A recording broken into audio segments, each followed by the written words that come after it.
अम्बलपुरा मंदिर, चावल का कर्ज और श्री कृष्ण की अद्भुत लीला। क्या आपने कभी सुना है कि एक राजा आज भी भगवान को चावल का कर्ज चुका रहा है और यह कर्ज 500 सालों से रोज चुकाया जा रहा है। यह कोई साधारण कहानी नहीं, यह है भगवान श्री कृष्ण की एक जीवित लीला जो एक घमंडी राजा का अहंकार तोड़ने के लिए रची गई थी। नमस्कार, मैं हूँ नीरजा खंडेलवाल, आपके अपने चैनल धर्म, आस्था और विज्ञान से। और मैं आज आपको ले चलूंगी केरल के अम्बलपुरा मंदिर की एक रहस्यमयी और चमत्कारी कथा में।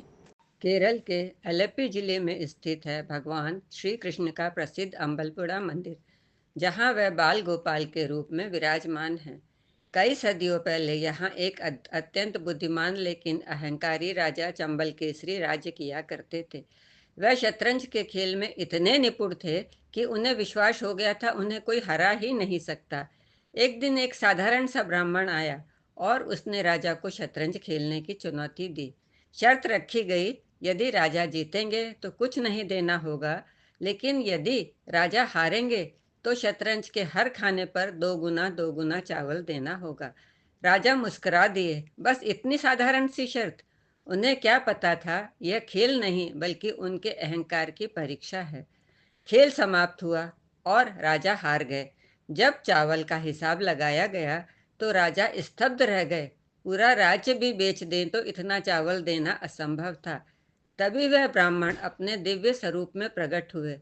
वह स्वयं भगवान श्री कृष्ण थे। श्री कृष्ण ने कहा, राजन घबराओ मत, तुम मेरा कर्ज प्रतिदिन चावल की खीर, जिसे स्थानीय भाषा में पायसम कहते हैं, का भोग लगाकर चुका सकते हो। और उसी दिन से अम्बलपुरा मंदिर में पायसम अर्पण की दिव्य परंपरा प्रारंभ हुई। इतिहास के अनुसार जब टीपू सुल्तान मंदिरों पर आक्रमण कर रहे थे, तब सुरक्षा के लिए गुरुवायर श्री कृष्ण की मूर्ति को 12 वर्षों के लिए अम्बलपुरा मंदिर में रखा गया। इस दौरान गुरुवायर भगवान को भी अम्बलपुरा में पायसम का भोग लगने लग गया। 12 वर्षों बाद मूर्ति वापस गुरुवायूर ले जाई गई, लेकिन मान्यता है भगवान को यह पायसम इतना प्रिय हो गया कि वह आज भी हर दिन दोपहर की पूजा के बाद अम्बलपुरा आते हैं और पायसम का प्रसाद ग्रहण करते हैं। एक और अद्भुत परंपरा यह है कि अम्बलपुरा का पायसम प्रतिदिन ट्रावनकोर रॉयल फैमिली को भी भेजा जाता है। यह परंपरा शाही सम्मान, आस्था और दिव्य आशीर्वाद का प्रतीक मानी जाती है।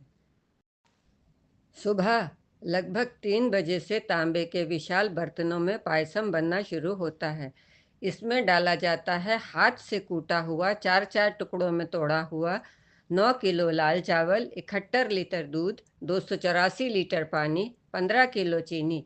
चीनी मिलाने से पहले जोर जोर से पुकारा जाता है, वासुदेवा वासुदेवा, मानो भगवान से अनुमति ली जा रही हो।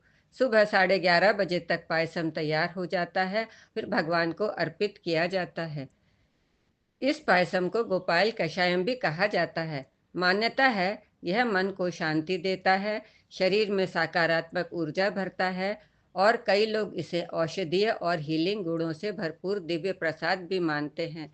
यह प्रसाद सीमित मात्रा में बनता है, इसलिए भक्तों को इसके लिए एडवांस बुकिंग करानी होती है। दूर दूर से भक्त इसे ग्रहण करने आते हैं। इतना स्वादिष्ट होता है, कितना भी खा लें मन नहीं भरता। तो यह सिर्फ खीर नहीं, यह है एक राजा के अहंकार के टूटने की जीवित कहानी, भक्ति की विजय और भगवान श्री कृष्ण की करुणा की अमर लीला। क्योंकि जहाँ अहंकार टूटता है, वहीं श्री कृष्ण की कृपा जागती है। अगर आपको यह दिव्य कथा पसंद आई हो तो वीडियो को लाइक, शेयर और सब्सक्राइब करें और कमेंट में ज़रूर लिखिए, क्या आप मानते हैं कि भगवान आज भी चमत्कार करते हैं। राधे राधे।